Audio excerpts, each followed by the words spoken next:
Hi hello welcome back to my day outing vlog. ഞാനൊരു അനിയത്തിയും കൂടി പള്ളിപ്പെരുന്നാളൊക്കെ കൂടാനായിട്ട് കോതമംഗലം വരെ പോവുകയാണ്.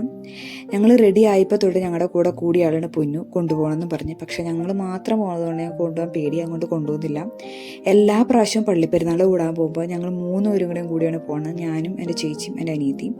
പക്ഷെ ഇന്ന് എൻ്റെ ചേച്ചി അമ്മു അവൾക്ക് വരാൻ താല്പര്യം ഉണ്ടായിരുന്നില്ല. കാരണം അവൾ ഓൾറെഡി പള്ളിപ്പെരുന്നാൾ നൈറ്റ് പോയി കൂടിയുണ്ട്. അങ്ങനെ ഞങ്ങൾ രണ്ടുപേരും തന്നെയാണ് പോകുന്നത്. പിന്നെ ബാങ്കിൽ പോകേണ്ട കുറച്ച് ആവശ്യങ്ങളൊക്കെ ഉള്ളതുകൊണ്ട് ബാങ്കിലൊക്കെ പോയി അവിടെ കുറേ നേരം പോസ്റ്റൊക്കെ ആയിരുന്നു പതുക്കെ ഇറങ്ങി.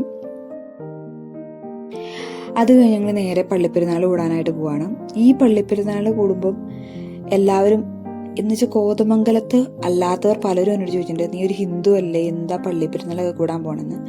പക്ഷെ ഞങ്ങൾ കോതമംഗലംകാർക്ക് ഈ ഒരു പള്ളിപ്പെരുന്നാളെന്ന് വെച്ചൊരു പ്രത്യേകതരം വികാരമാണ്.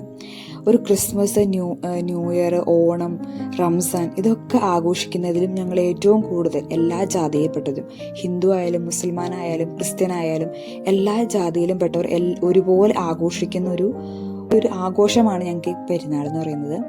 അതെന്താണെന്ന് വെച്ചാൽ എനിക്കറിയില്ല, എല്ലാവരും ഒരുപോലെ സെലിബ്രേറ്റ് ചെയ്യുന്നൊരു ആഘോഷമാണ് ഞങ്ങൾ കോതമംഗലംകാർക്ക്. അങ്ങനെ പള്ളിയിലൊക്കെ പോയി പ്രാർത്ഥിച്ച് ഞങ്ങൾ അവിടെ നിന്ന് ഇറങ്ങി. പിന്നെ എല്ലാ പെട്ടിക്കടകളൊക്കെ കണ്ട്, ഇതൊക്കെ നൈറ്റ് കാണാനാണ് കുറച്ചുകൂടി ഭംഗിയുള്ളത്. നൈറ്റ് പോകാൻ ഇപ്പോഴത്തെ സാഹചര്യം അതിന് അനിവാര്യമല്ലാത്തത് കൊണ്ടാണ് ഈ പ്രാവശ്യം നൈറ്റ് പോകാത്തത്. അല്ലെങ്കിൽ ഞങ്ങൾ എല്ലാ പ്രാവശ്യം നൈറ്റും പോയിക്കൊണ്ടിരുന്നതാണ്.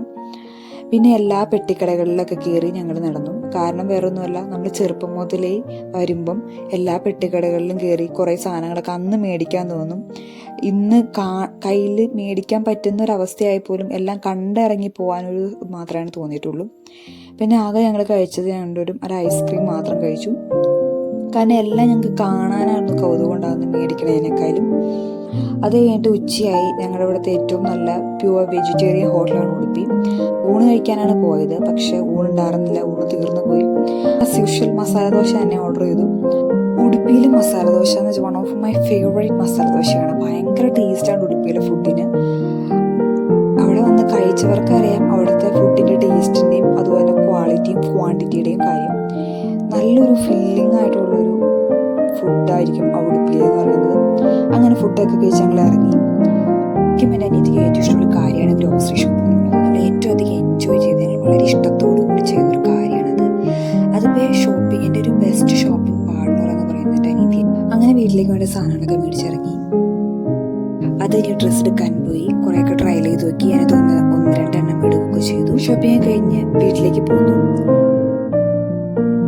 Thank you for watching. See you on next video.